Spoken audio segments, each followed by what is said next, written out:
అందరు చెప్తుంది కూడా ఒకటే, 5 నెలల్లోనే ఒక అసాధారణమైన వ్యతిరేకత మాత్రం కాంగ్రెస్ మీద వచ్చింది. క్షేత్రస్థాయిలో కాంగ్రెస్ పరిస్థితి బాగలేదు. వీళ్ళు అడ్డగోలు హామీలు ఇచ్చి నెరవేర్చలేదు అనే కోపం ప్రజల్లో బలంగా ఉంది అనే మాట చెప్తున్నారు. కాబట్టి నేను అనుకోవడం అయితే, ఒకవేళ ఈ ఎన్నికల తర్వాతనైనా కాంగ్రెస్ బుద్ధి తెచ్చుకొని తామిచ్చిన 420 హామీలు అమలు చేయకపోతే తప్పకుండా ప్రజాక్షేత్రంలో చాలా దారుణమైన పరాభవానికి వాళ్ళు తయారు కావాల్సి ఉంటుంది. అది మాత్రం పక్క. థ్యాంక్ యూ మాట నేను విజ్ఞప్తి చేస్తా ఉన్నాను.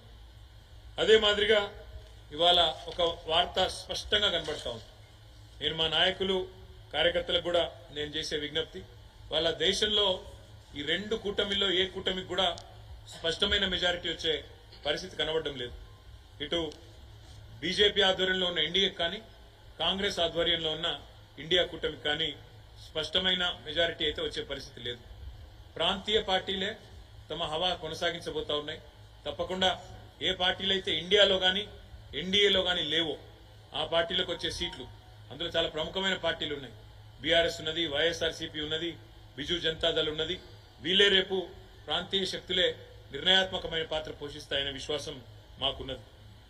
5 నెలలు టైంపాస్ గా నడిపింది కాంగ్రెస్ ప్రభుత్వం ఈ రాష్ట్రంలో ప్రభుత్వాన్ని. ప్రజల సమస్యల పట్ల గాని, ప్రజల అవసరాల పట్ల గాని అవగాహన లేకుండా అన్ని చిల్లరమల్లర అంశాలు తీసుకొని కొన్ని రోజులు మేడిగడ్డ మీద టైంపాస్ పేరు మీద, కొన్ని రోజులు శ్వేతపత్రాల పేరు మీద టైంపాస్, కొన్ని రోజులు ఫోన్ ట్యాపింగ్ అని టైంపాస్, రకరకాలుగా ప్రజల దృష్టిని మరల్చడానికి చిల్లరమల్లర ప్రయత్నాలు చేసి చివరికి కొంతమంది నాయకులను మా పార్టీ వాళ్ళని గుంజుకున్నా మా క్యాడర్ మాత్రం బలంగా నిలబడ్డది. పార్లమెంటు ఎన్నికల్లో అద్భుతంగా పోరాట పటిమను ప్రదర్శించింది బీఆర్ఎస్ పార్టీ క్యాడర్. అందుకే తప్పకుండా మంచి విజయాలు కూడా మా పార్టీ, మా క్యాడర్ బలం వల్ల, మా పార్టీ నాయకులు చేసిన ఐకమత్యమైన సమన్వయంతో కూడిన కృషి వల్ల మంచి ఫలితాలు సాధించబోతా ఉన్నాం. ప్రజలకు ఒక విషయం స్పష్టంగా అర్థమైంది. ఈనాడైనా ఏనాడైనా అల్టిమేట్ గా బీఆర్ఎస్ పార్టీయే తెలంగాణ ప్రయోజనాలకు సంబంధించినంత వరకు శ్రీరామ రక్ష అనే మాట ప్రజలందరికీ కూడా అర్థమైంది. 2 జాతీయ పార్టీలు కూడా కేవలం సన్నాయి నొక్కులు నొక్కడానికి, విమర్శలు చేయడానికి, కేసీఆర్ గారిని దూషించడానికి, కేవలం తెలంగాణకు ఏమీ చేయకపోయినా అడ్డగోలు మాటలు మాట్లాడడానికి, అడ్డగోలు విమర్శలు చేయడానికి మాత్రమే పరిమితం. వీళ్ళ వల్ల అంతకంటే ఏమి కాదు అనే మాట కూడా అర్థమైంది. చివరిగా నేను చేసే విజ్ఞప్తి, నేను చెప్పే మాట ఒకటే. ఇవాళ మా పార్టీ నాయకులు, మా పార్టీ కార్యకర్తలు ఎవరెవరైతే ఈ ఎన్నికల్లో అద్భుతమైన పనిచేసినారో వారందరికీ ధన్యవాదాలు తెలియజేసుకుంటూనే వారికి ఇంకొక మాట కూడా నేను విజ్ఞప్తి చేస్తా ఉన్నాను. మీరు చేసిన కృషి, మీరు చేసిన ప్రయత్నం ఉత్తగానే పోదు. పార్లమెంట్ ఎన్నికల్లో మంచి ఫలితాలతో పాటు, మంచి ఓట్లతో పాటు, సీట్లతో పాటు రేపు తొందరలోనే జరగబోయే స్థానిక సంస్థల ఎన్నికలకు కూడా మీరు చేసిన పని, మీరు పెట్టిన ఎఫర్టు ఇదొక పునాది కాబోతా ఉన్నది. ఎందుకంటే ఈ సంవత్సరం వరుసగా జిల్లా పరిషత్ ఎన్నికలున్నాయి, మండల ప్రజా పరిషత్ ఎన్నికలున్నాయి, సర్పంచ్ ఎలక్షన్లు ఉన్నాయి, అదేవిధంగా కౌన్సిలర్ ఎన్నికలున్నాయి. ఇవన్నిటికీ ఒక బలమైన పునాది, ఒక బలమైన మరి ఎఫర్ట్ ఏదైతే మనం చేసినామో తప్పకుండా ఇవన్నిటికీ ఇది ఒక బలమైన ప్రాతిపదికగా మారుతుంది.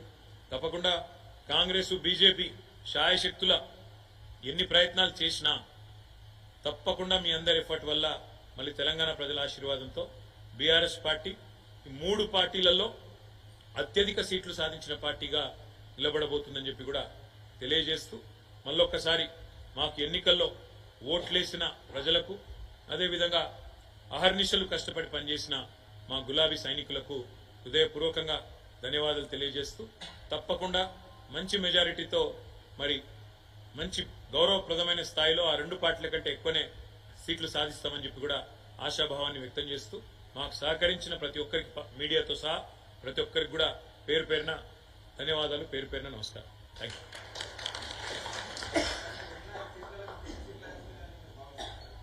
ఆ 2 పార్టీల కంటే మాకు ఎక్కువ వస్తాయి కదా. కాంగ్రెస్ కంటే, బీజేపీ కంటే 17లో మరి తప్పకుండా వాళ్ళిద్దరి కంటే కూడా మేము సింగిల్ లార్జెస్ట్ పార్టీగా మేము ఎదుగుతామని మా విశ్వాసం.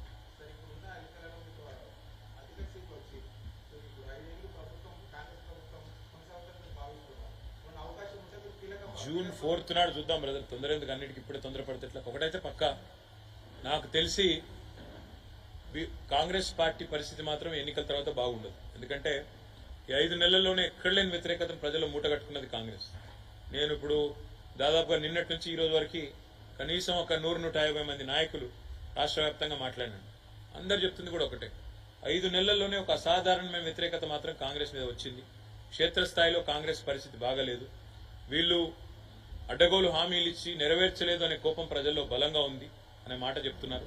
కాబట్టి నేను అనుకోవడం అయితే, ఒకవేళ ఈ ఎన్నికల తర్వాతనైనా కాంగ్రెస్ బుద్ధి తెచ్చుకొని తామిచ్చిన 420 హామీలు అమలు చేయకపోతే తప్పకుండా ప్రజాక్షేత్రంలో చాలా దారుణమైన పరాభవానికి వాళ్ళు తయారు కావాల్సి ఉంటుంది. అది మాత్రం పక్క.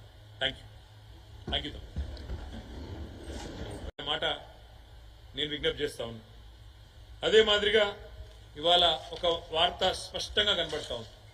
నేను మా నాయకులు కార్యకర్తలకు కూడా నేను చేసే విజ్ఞప్తి, వాళ్ళ దేశంలో ఈ 2 కూటమిల్లో ఏ కూటమికి కూడా స్పష్టమైన మెజారిటీ వచ్చే పరిస్థితి కనబడడం లేదు.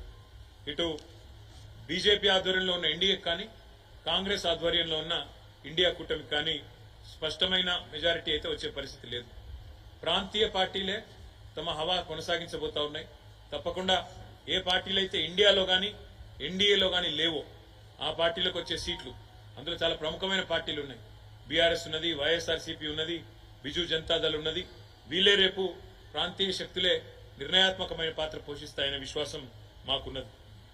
5 నెలలు టైంపాస్ గా నడిపింది కాంగ్రెస్ ప్రభుత్వం ఈ రాష్ట్రంలో ప్రభుత్వాన్ని.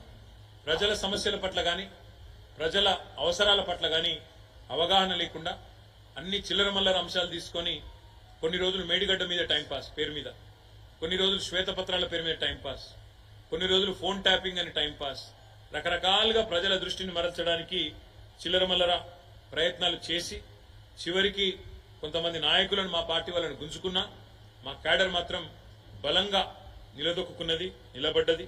పార్లమెంటు ఎన్నికల్లో అద్భుతంగా పోరాట